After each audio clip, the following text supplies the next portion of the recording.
I've always called this our Super Bowl. Oh yeah, no doubt. Because In our industry, yeah, this is big time. it is. It's like it's every 2 years. Yep. Everybody gears up for it. So it's the Super Bowl for our industry. This is Beyond the Moon, a Ditch Witch podcast where we dig deep into news, job site stories, Ditch Witch culture, and all the other dirt that makes up the industry. Hey, I'm with my buddy Kurt Moreland with Utility Fleet Professionals, and we're here at Utility Expo, and it's a little soggy. Have you, first of all, how are you, Kurt? How's everything going? I'm doing great. I've been in the industry since 1984, so I've been to a few utility expos, and I just got to compliment you. I love the name of the podcast, Beyond the Moon, and just really excited to be here. Awesome. Well, thank you. Yeah, we love the podcast. We're in season 3 now, so it's been going pretty well. So yeah, if you haven't looked it up, look us up on anywhere that you stream a podcast. We'll be there and you can find it. But we're happy to have you on today. And you said you started in 1984. That means that this is not your first Utility Expo. Do you remember your first one, or do you have any fond memories of this show in years past? I do. I actually got on a plane and went to Kansas City. So that's a good trivia question right there. Is when it was known as IQ, it started out in Elburn, Illinois, which is not too far from our office, our headquarters in Crystal Lake. And in the 80s, it was at the Kansas City airport. Okay. And there was no shade because it's a runway. Right. And it was 100+ degrees and we all melted. So very, ingrained in the memory, that one for sure. Yeah, no, that sounds fun. So we're not having that issue today. We are not out on a runway. We are not getting blasted with the sun. We're inside a tent. We got wind going through here. And unfortunately, we just have a downpour all around us. So we got a lot of activity in the booth that we're pretty excited about. But this happens a lot, right? I mean, not just in our profession, but at this show, it seems to rain a lot. You agree with that? Absolutely. My advice to anybody who comes to this show is have a poncho, number one. No doubt. And have comfortable shoes. Yeah. You don't want to wear heel dress shoes here. I almost put my heels on, but I went with boots instead today. Well, good. I'm glad to hear that. Yeah, for sure. Yeah. So what's you're obviously in the Ditch Witch booth. You've been in the industry forever. What is there anything that stands out about Ditch Witch? I know that you have worked with my boss's boss, Shan Kirtley, who's in our executive leadership team. He used to be in a role kind of like mine. But do you have any Ditch Witch stories or anything that comes to mind when you see the Witch and Moon? Yeah, I'm back from the good old days. Yeah. I started in the industry about the same time that Shan Kirtley was a marketing assistant. Okay. How's he working out for the company? You know what? I think he's going to be okay. Okay. Yeah, I think he's going to make something of himself. Okay. Yeah. I'm glad to hear that. But yeah, I remember attending press conferences where they said, oh yeah, we're going to introduce this new thing called directional drilling. Because a lot of people probably don't even remember before, when you used to lay cable or conduit, you had to dig up a street. Right. Yeah. I mean, you had to stop traffic, detours, and everything. Yeah. And they explained that they were basically going to use the technology, if I'm correct about this, like from the naval technology for torpedoes to guide the directional drill under the ground. And to me, that was just like science fiction. I'll take your word for it. I don't know. I don't know enough about that, but yeah, that's awesome. So, this is day one of Utility Expo right now. So what is a typical Utility Expo, or IQ, as you probably are more familiar with it? What does a typical show look like for you? You just make your rounds, or you go see new stuff? You talk to people? Like, what does somebody in your position do? That's a great question. Yeah, all the above. We're all in the utility industry. I knew it was going to be soggy. I got the hiking boots. I got the raincoat. You got to bring sunglasses, sunscreen. You almost got to I treat it almost like a hike. Yeah, like I'm going on an outdoor hike. Right. And because there's just so much to see here. We're in the digging area. That's one portion. Then there's, all the bucket trucks, all the crane trucks. Oh yeah. Outdoors, it takes a lot of time, and then the indoor exhibits. There's another 1,000 in there. Yeah. It So just goes on and on. it is. So I really try and organize. Yeah. You can't crisscross back and forth. Okay. That's the big tip. Is I try and pre-plan as much Yeah. as possible. Save some shoe leather. That's right. Have a plan, have a roadmap, make Yeah. sure you get as many stops. Can you see the whole show in 2.5 days? Yeah. Yeah. So, sometimes, yeah. Not all the indoor exhibitors, Right. but the outdoor. Yeah. So I go around. I look for new products. Okay. I talk to some of our advertisers. I talk to some potential advertisers. So I've always called this our Super Bowl. Oh yeah, no doubt. Because In our industry, yeah, this is big time. it is. It's like it's every 2 years. Yep. Everybody gears up for it. So it's the Super Bowl for our industry. Yeah, so we love coming to the show. We feel like we play a big role in the show. I think we got people coming to see us for directional drills and vacuum excavators and stand-on skid steers and trenchers and everything that we make. But for those of you that aren't at the show and haven't been here, there is a bunch of stuff that Ditch Witch doesn't manufacture. There's scissor lifts and sky lifts and stuff. And Kurt and I were on the phone last week or 2 weeks ago or whenever that was, and you were telling me a story about going up in one of those buckets. That's a tradition that I have. There's a company here called Bronto Skylift. Yeah. And they go above the standard aerial lift truck, the tool of the trade is the medium duty. I think you can go up close to 200 feet. The other thing I love about this show too is the food. Oh yeah. At some trade shows, you have to you pay $10 for a hot dog, Right. And who knows how old it is.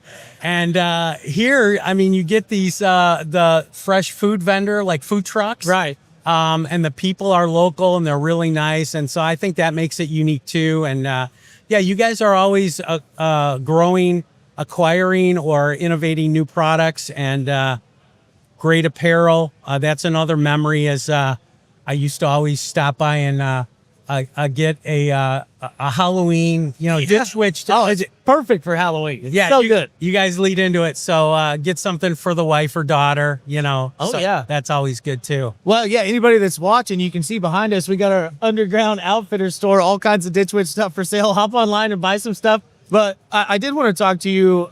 So at Ditch Witch, we have something called the Super Witch, which is just, I'm sure you've probably seen it or you maybe have heard of it, but it is the greatest marketing tool in our industry as far as I'm concerned. We fire that thing up and people just come around, and we were going to try to watch it run this morning, but we got rained out. So we're in a delay maybe. But do you have you seen the Super Witch? What do you think about it? Have you thoughts on Super Witch? Oh, I have. Again, it's another tradition here. Oh yeah. I mean, when you rev it up, that's got to be the loudest thing here, and it's louder than the jet airplanes that come in. So you guys definitely attract some attention, and that's another thing that I enjoy about this event is the friendly rivalries to see how the vendors try and outdo their competition at this event. It's always interesting. Yeah, everybody's trying to one up somebody else, right? But yeah, I love that so much when we fire the engine up in that thing and you can just see people, it'll run 3 times a day. It's on a schedule. And people will come to the booth strictly to see that. But even if it's not on their schedule, they'll hear it and they'll come. So it's awesome. Have you been to the other side of the booth here? We have a virtual reality game for the Super Witch. Have you tried that? No, I haven't. I was also told you guys have like a new tech tent here too. Yeah, so we do have our new telematics platform. It's called Orange Intel. Yeah, and it's right down the road. We can go there after this podcast and talk to our friends Corey and Amber about all the telematics stuff that we've launched here at the show. But yeah, you kind of brought it up earlier, and you called this our industry Super Bowl, and I couldn't agree more. So this is the show that we try to roll out big new products and get a bunch of eyeballs on them, and Orange Intel is one of them. So yeah, we'll have to go there and talk about it. Another memory that I have too is this event went on about 2 weeks after 9/11, and we're based out of the Chicago area, and we drove down here, and we didn't know if anybody was going to be here. We didn't know if the event was going to happen, and to our amazement, the parking lot was overflown. Yeah. And so everybody drove from all over the country. And I think that just shows the dedication that this industry has to this event. Yeah, I agree. I think this industry is very passionate about what we do. I mean, that's kind of our battle cry as a brand is like what we do matters. And if you think about that, I mean, our general manager, Kevin Smith, has this awesome 30-second speech that he gives about,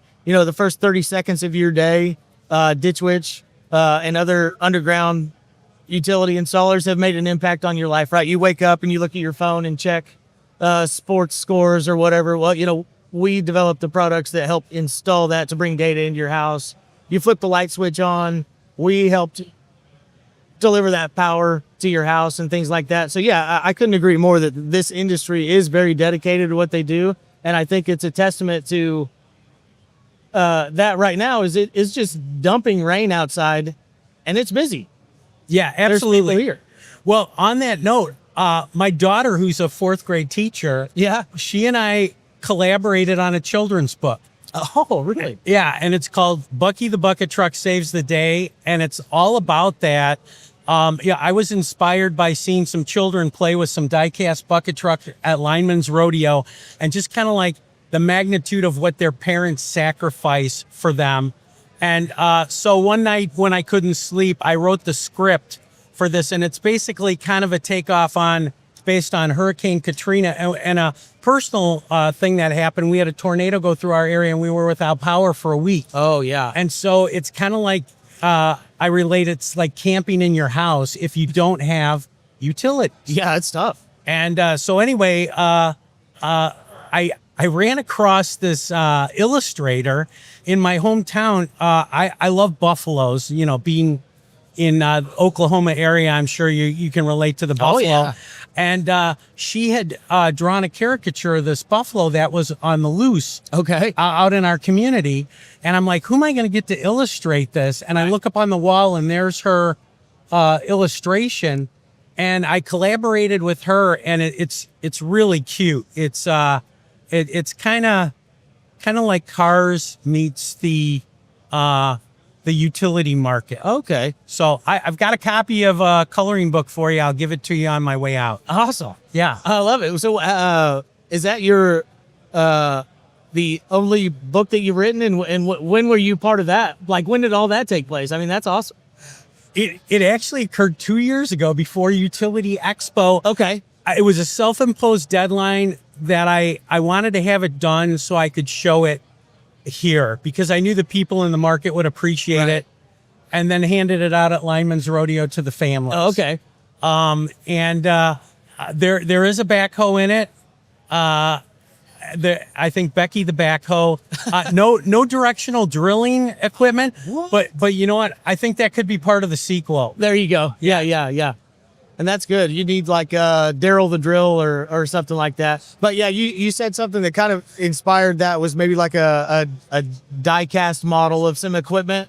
And we were on the phone, like I said, last week or a couple weeks ago, and you asked me for a die cast Ditch Witch drill or something. And I am here to confess that I have failed you miserably. I forgot to bring a die cast of the Super Witch. So I have to get your address. I'll mail you one because we do have that and everybody loves it. But I owe you one. Yeah, being in the industry for many years and being part of the media, we do get spoiled, and we get some die casts. And I've created a little construction scene in my office. Yeah. I have a little die cast collection, and I've cleared a spot for a Ditch Witch. I know, and that's on me because I've seen that. It was your background when we were on that Zoom call or Teams call, and it is a nice little just space that is dedicated, and I failed. And that's what I do, but I'll figure something out for you, Kurt. You know what? I came with a present, though. Back in the day when we were co-locating our utility safety conference here, Yeah. Ditch Witch actually sponsored the lanyard. So Scott Peavy was nice enough to do that. So here, I'm going to hand this over to you. Wear it proudly. My gosh, I will. That's a collector's item. Maybe you can put that in the Ditch Witch museum. Absolutely. No, it's not going in a museum. It's going on me. Okay. Well, I'm going to have to worry about this headphone wire later, but I think it looks good on me. Last time I was here, you guys were introducing the Warlock. Can you give me an update on that? Yeah, so we have two models of Warlocks now. We've got the W12 and we've got the W8, and they have just been wildly popular within the industry. I don't know if you've seen them driving around, but they are hard to miss. I mean, they look so cool. The graphics on that, little shout out to Ditch Witch Marketing. I don't know who's on that team, but the trucks just look awesome. They perform even better, and it's just been an awesome reception. And we're looking forward to seeing where that industry is going to go and how we can continue to kind of drive that market. Yeah, we followed the vac truck market, and there were only maybe one or two players several years ago, and now there's a lot more. So I think it's being adopted. Oh yeah, yeah. No, it's been big time for us. You know, those are obviously the biggest vac trucks that we have in our fleet. You know, we've had the HXT series, but yeah, we introduced those Warlocks in 2022 with a partnership with Tornado in Canada. And it's just been awesome, and we love it, and excited to see where it goes. Kurt, I do appreciate you hopping on with us today. I know you had to trek through all the mud and the rain, but it's awesome that you hopped on. And I hope everybody looks into Utility Fleet Professionals and see all the great stuff that Kurt and his team are doing over there. So we will catch you next time, and that's it. We'll call it a day. Thanks, Kurt. You're welcome. Thank you for having me. You bet. Well, that's it for this week's episode of Beyond the Moon. Be sure to subscribe to this podcast on your favorite platform and follow us on social media @Ditchwitch.